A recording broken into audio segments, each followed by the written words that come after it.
Olá! Hoje a gente mergulha em Josué capítulo 22.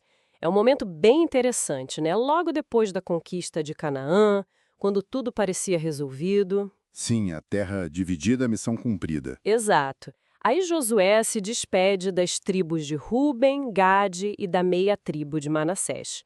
Eles lutaram bravamente ao lado dos irmãos, cumpriram o combinado. Isso, Josué abençoa eles, elogia a lealdade e dá aquela recomendação final, né? Continuem fiéis a Deus, sigam os mandamentos lá na terra deles, a leste do Jordão. Parecia um final feliz de missão cumprida mesmo. Hora de ir para Com casa? certeza. Um retorno com riquezas, com a bênção do líder, depois de anos de campanha, deveria ser só celebração. Pois é, mas é aí que a história dá uma virada surpreendente. Quando essas tribos estão chegando perto do Jordão, ainda do lado de cá, em Canaã, O que eles fazem? eles decidem construir um altar. E não é um altarzinho qualquer, não. Um altar grande, imponente, bem visível. Ah, aí complicou. Porque essa construção causa uma reação assim imediata e muito severa das outras tribos que estavam em Siló. Siloó, onde ficava o tabernáculo, certo? O centro da adoração. Exatamente. Então, quando eles ouvem sobre esse novo altar, a interpretação é uma só: rebelião, um desvio da adoração que Deus tinha estabelecido para ser centralizada ali, no tabernáculo, Rebelião a ponto de quê? a ponto de reunir todo Israel para guerrear contra os próprios irmãos. Imagina a tensão. Nossa! Que reviravolta mesmo. Acabaram de lutar juntos e agora quase uma guerra civil. Mas antes de partir para a briga, eles tentam conversar, né? Sim, eles enviam uma delegação importante. Finéias, que era o sacerdote filho de Eviasar, e mais 10 líderes, um de cada tribo ocidental. E a acusação que eles levam é pesadíssima, imagino. Muito pesada.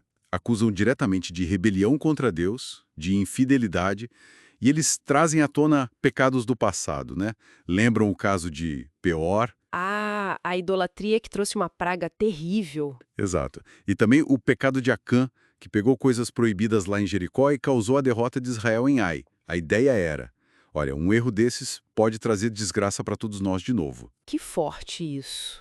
Mostra o quanto a unidade religiosa era vital para eles. Totalmente. Um segundo altar para sacrifício seria uma afronta direta à lei. A preocupação era teológica, mas também existencial, entende?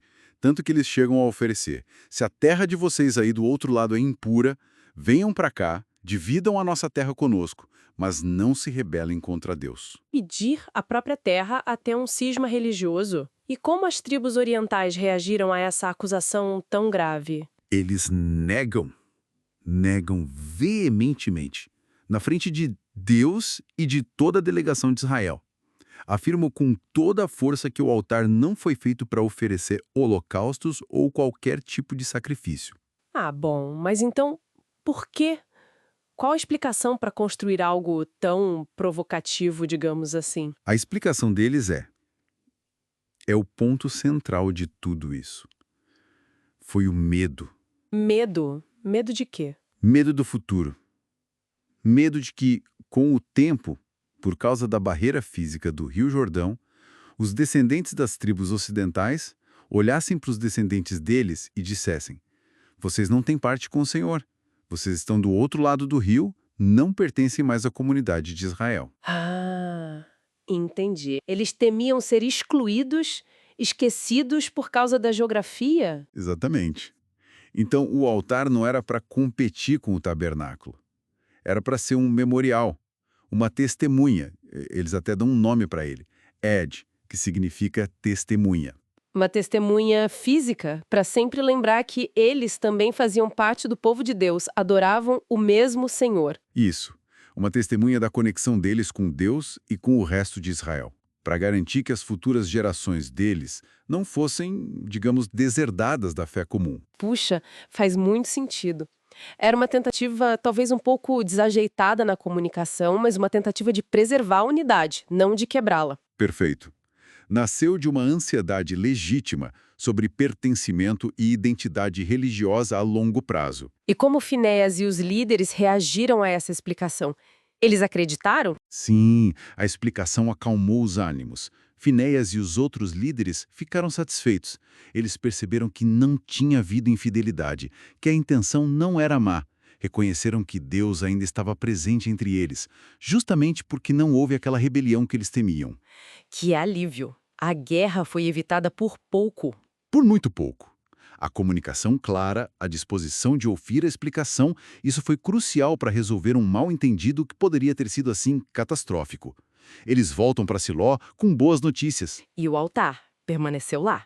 Sim, permaneceu com o seu propósito esclarecido. Ganhou o nome Ed, como eles disseram, testemunha entre nós que o Senhor é Deus. Acabou solidificando a unidade, em vez de quebrá-la.